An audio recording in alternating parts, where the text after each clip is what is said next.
Hello student, welcome to Atul education. तो friend, मैं professor Atul Yadav. मुझे 8 से 10 साल का टीचिंग एक्सपीरियंस है अलग अलग कॉलेज और क्लासेस में। आज मैं आप लोग को एक बहुत ही इंपॉर्टेंट कॉन्सेप्ट बताने वाला हूँ जो कि हर एक स्टूडेंट को जानना जरूरी है। वो है स्टूडेंट साइकोलॉजी। किसी भी स्टूडेंट को किसी भी एग्जाम में सक्सेस होने के लिए स्टूडेंट का जो साइकोलॉजी होता है वो बहुत ही स्ट्रांग होना चाहिए। मतलब मैं आपको बोल दूं एक शॉर्ट में, तो चाहे आपका किसी बड़े एग्जाम को आप दे रहे हो, कॉम्पिटिटिव एग्जाम को दे रहे हो, या आपको कोई छोटा एग्जाम है, यदि आपका साइकोलॉजी प्रॉपर नहीं है, यदि आपको स्टडी साइकोलॉजी पता नहीं है, तो शायद ही आपको सक्सेस मिले। तो मैं इस वीडियो के अंदर पूरा डिटेल में आपको बताने वाला हूँ कि क्या साइकोलॉजी का इफेक्ट क्या होता है, कैसे अपने आप को आप मोटिवेट रख सकते हो, कैसे किसी चीज़ के लिए आप किसी भी एग्जाम में सक्सेस हो सकते हो। सबसे पहले हम लोग साइकोलॉजी को 3 पार्ट्स में डिवाइड कर देते हैं। एक एग्जाम के पहले का साइकोलॉजी, एक ड्यूरिंग द एग्जाम और आफ्टर एग्जाम, मतलब before the exam psychology, during the exam psychology और आफ्टर एग्जाम साइकोलॉजी। अभी स्टूडेंट को ये तीनों जगह पे अलग अलग साइकोलॉजी होता है और अलग अलग स्टूडेंट के पास इसकी अलग अलग साइकोलॉजी होती है। और वही स्टूडेंट सक्सेस होता है जो तीनों में अपने आप को, इमोशन को, अपने आप को मोटिवेट करके, इमोशन को कंट्रोल करके एग्जाम को देता है। उसी पर्सन का रिजल्ट अच्छा आता है। अभी मैं पहले आपको एक चीज बता देता हूं, जो एग्जाम ओवरडन है इससे हर एक स्टूडेंट को डर लगता है। एग्जाम यदि आपको सिर्फ आपको कितना भी आप पढ़ लो, आपका पढ़कर 100% हो जाए और आपको बोल दिया जाए कि आपका एग्जाम है, तो जो इंसान का इमोशन होता है वो तुरंत ही डर में कन्वर्ट हो जाता है। आपको डर लगने लगेगा एग्जाम देने से पहले।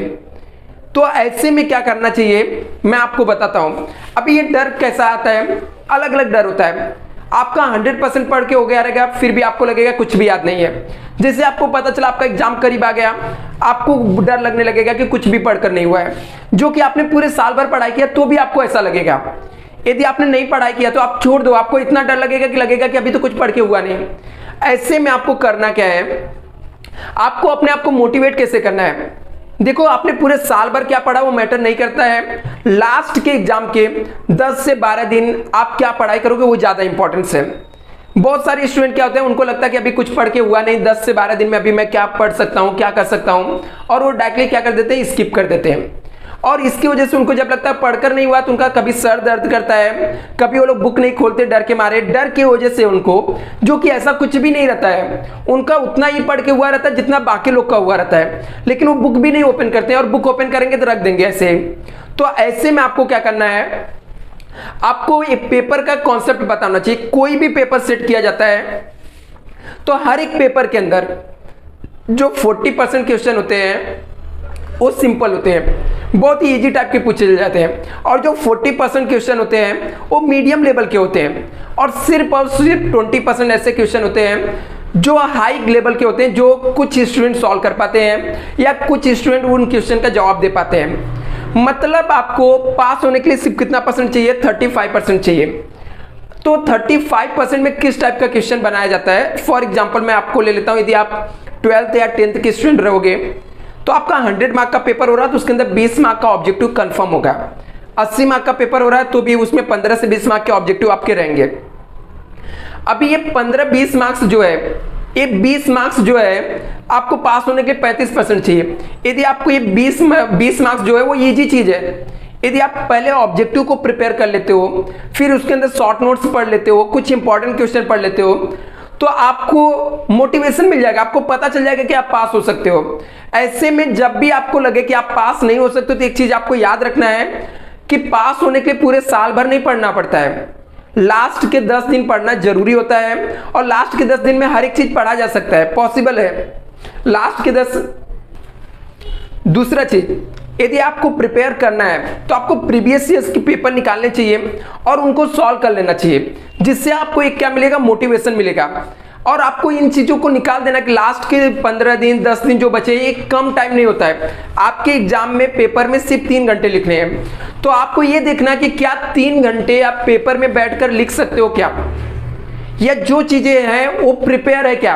आपको ये सोचना है, कुछ नहीं करने से अच्छा, एग्जाम छोड़ने से अच्छा मैं 10 दिन पढ़कर जाऊं, मैं लिख कर आऊं। इससे क्या होगा, आपको मोटिवेशन मिलेगा। आपको लगेगा कि ज़्यादा डिफिकल्ट नहीं है, सिर्फ 40 मार्क्स लाना बहुत बड़ी बात नहीं होती है। आपको निकालो, आपको लगेगा कि ऑब्जेक्टिव आपके राइट हो गए, आपके डिस्टिंग्विश राइट हो गए, या आपने कुछ शॉर्ट आंसर लिख दिया, आपने पेपर पूरा अटेंड कर लिया, तो आप पास हो जाओगे। आपको यदि बहुत सारे स्टूडेंट क्या रहते हैं, लगते हैं डर के मारे कुछ ऐसे चीट बनाने लगते हैं, चीट बनाकर एग्जाम में लेके जाना, ये चीजें आपको और डिमोटिवेट करेंगी। क्योंकि यदि आप एग्जाम हॉल में जाओगे तो बार बार आपका फोकस किसके ऊपर रहेगा, आपके चीट के ऊपर रहेगा। जो क्वेश्चन आपको आता रहेगा वो भी आप नहीं लिख पाओगे। आपको समझेगा कि नहीं कि आपने जो लाया वो आया कि नहीं मैच करने के लिए। और बहुत सारे स्टूडेंट क्या होते हैं, डरते कि एग्जाम में जाएंगे तो वहां पे सुपरवाइजर कैसा रहेगा, यदि एग्जाम से पहले से डर जाते, एग्जाम देने जाएंगे तो वहां पे कोई पकड़ लिया तो क्या हो जाएगा, या हम लोग को बहुत डिफिकल्ट होगा। ऐसा कुछ भी नहीं रहता। एग्जाम हॉल में जब आप जाओगे तो ये एग्जाम के पहले का सिर्फ डर है। जिस दिन आप फर्स्ट पेपर दे दोगे ऐसा कुछ भी नहीं रहेगा। जैसा आपको कॉलेज में एग्जाम होता है वैसे ही नॉर्मल एग्जाम होते हैं। तो इन चीजों को, डर को आपको बाहर निकाल के रख देना है। अभी कुछ स्टूडेंट क्या करते हैं, उनका साइकोलॉजी होता है एग्जाम हॉल में जाएंगे तो ऑब्जेक्टिव क्वेश्चन दूसरे से पूछ लेंगे, जो कि एक गलत साइकोलॉजी है। यदि आप इस बेस पे जाते हो तो क्या भरोसा जिसके बेस पे आप जा रहे हो उसका खुद का नहीं पढ़ के हुआ है, या वो जो बताएगा राइट बताएगा, इससे आपका क्या कॉन्फिडेंस आएगा। तो ऐसा आपको बिल्कुल नहीं जाना दूसरे के भरोसे। आप जब भी एग्जाम हॉल में जाओ वेल प्रिपेयर, अपने आप को प्रिपेयर करके जाओ। एग्जाम हॉल में जाओ तो आपके पास पेन होने चाहिए, आपके हर एक चीज जो छोटी छोटी चीजें उसको लेके जाना चाहिए। आपको कोई भी इररिलेवेंट चीज नहीं लेके जाना चाहिए जो आपको एग्जाम हॉल में डीमोटिवेट करे। इन चीजों से आपको बच के रहना है। तो एग्जाम हॉल में अपने आप को मोटिवेट करने के लिए क्या करना है, पेपर उठाने हैं। पेपर उठा के आपको यही बोलना है कि मुझे सब कुछ आएगा और मैं 100% पेपर अटेंड करूंगा। भले से आपको कुछ भी नहीं आता रहे, वो सेकंड सवाल है। एक किसी को नहीं पता कि कुछ आ रहा है कि नहीं आ रहा है। आपको यही बोलना अपने आपको कि मुझे सब कुछ आ रहा है, मैं 100% पेपर अटेंड करूंगा, और पेपर लिखने चालू कर देना है। आपके मन में जो भी समझ में आएगा वो लिखने का, क्योंकि जो पेपर चेक करने वाला है वो आपका कोई बुक लेकर नहीं बैठने वाला पेपर चेक करने। आप जो लिखोगे वो राइट रहेगा, ठीक है। यदि आप बोर्ड के एग्जाम दे रहे हो, आप जो लिखोगे रिलेवेंट लिखोगे तो उसके ऊपर आपको मार्क्स मिलने वाले हैं। तो आपको ऐसा नहीं सोचना है कि एग्जाम हॉल में मैं जो लिखूंगा वो बुक से मैच नहीं करेगा, डिक्टो बुक का नहीं रहेगा तो क्या होगा। आपको जो समझ में आता है वो लिखो, लेकिन पेपर को 100 मार्क आप कंप्लीट करके आओ। अपने आप को साइकोलॉजिकली मोटिवेट रखो कि एग्जाम हॉल में जो भी मैं लिखूंगा राइट ही लिखूंगा, और राइट लिख कर आओ। और पेपर 100 मार्क कंप्लीट करना जरूरी है।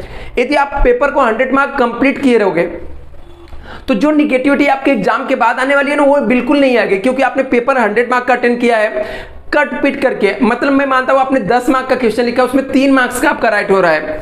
आपने 20 मार्क के 20 ऑब्जेक्टिव राइट कर दिए, 10-10 मार्क के 5-5 मार्क के क्वेश्चन में 1-1 2-2 मार्क्स मिल रहा है, तो भी आप पास हो जाओगे। यदि आपने लिखा ही नहीं तो फिर आगे की भी डीमोटिवेशन रहेगा। आपको लगेगा एग्जाम में मैं फेल हो जाऊंगा, आगे कुछ नहीं कर पाऊंगा, ठीक है। तो एग्जाम के बाद की जो डीमोटिवेशन है उससे आपको दूर रहना है। अभी कुछ स्टूडेंट क्या करते हैं, एग्जाम देने के बाद क्या करते हैं, पेपर लेते हैं, पेपर मैच करते हैं। उससे क्या होता है, जो पेपर चला गया उसको मैच करके कुछ नहीं मिलने वाला। आपको पता होना चाहिए, सिर्फ आप मैच करोगे तो उसमें आपका जो रॉन्ग हुआ रहेगा वो चीजें आपके माइंड में चलेंगी कि मैंने रॉन्ग कर दिया। तो जो पेपर हो गया उसको आपको मैच नहीं करना है, वो चीजें आपको डिमोटिवेट करेगी नेक्स्ट पेपर के लिए। पेपर हो गया, पेपर उठाओ, बैग में डालो और चले आओ। कोई आपका फ्रेंड बोलता है कि क्या लिखा, बोलने का जो लिखा सो लिखा, ठीक है, जो लिखा सब सही लिखा मैंने। आपको पेपर लेकर वापस से मैच नहीं करना है, अपने आप को डिमोटिवेट पूरे एग्जाम भर नहीं करना है, और आने के बाद आपको तुरंत नेक्स्ट पेपर के लिए प्रिपरेशन में लग जाना है। मान के आने का जो आपने लिखा है राइट लिखा है, एग्जामिनर आप जो लिखे हो उसी का मार्क्स देगा। और इसके बाद यदि आपने प्रॉपर तरीके से सब सिस्टमेटिक किया है तो ऑफ कोर्स आपके फाइनल जो रिजल्ट आएंगे वो प्रॉपर आएंगे। Thank you so much friend.